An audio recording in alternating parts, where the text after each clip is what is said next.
bishasha kuri Baho TV International. Ndasubiramo ngo bishasha. Twababwiye yuko kuri Baho TV International tugiye guteza imbere impano zitandukanye z'abarundi bari hano mu gihugu cacu. Kandi bari hanze biterwa n'uwo twandikira byose birashoboka. Nayo babwiye rero uyu mwaka twaze ibintu bidasanzwe kuva mu kwezi kwa mbere kwa 2025 twabazaniye filime idasanzwe igiye kwandikwa igiye gukinwa aho hazariho abantu batandukanye. Umuntu wese afise ingabire yo gukina filime ndondi. Wifuza ko nawe ingabire yawe yogera kure. Urifuza nawe kuba muri iyo filime idasanzwe igiye gusohoka muri uko kwezi kwa mbere umwaka wa 2025 twandikira kuri so nimero nyene ni 65 455 059.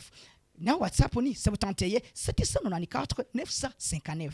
Twandikire guys, nawe ube muri iyo filime igiye gusohoka idasanzwe izoca kuri Baho TV International. Bishashe birahari. Sinivyo gusa. Hagiye kucaho n'indi biganiro utaruzi utanumenyereye ku yani televiziyo usanzwe ukurikirana. Nuko twandikire rero. Sinivyo gusa ofisa n'indi nayo ushaka kugaragaza. Ofisa ibikorwa ushaka kumenyekanisha. Ni kuri Baho TV International yonyene. Bakora ibikorwa byiza. Ingabire z'abantu zikamenyekana. Nuko rero yejeje mu check sound sinovuga byinshi. Narinje ndebazanira ivyo bishasho bigiye gusohoka. Ni filime idasanzwe. Subiramo gatatu ngo idasanzwe.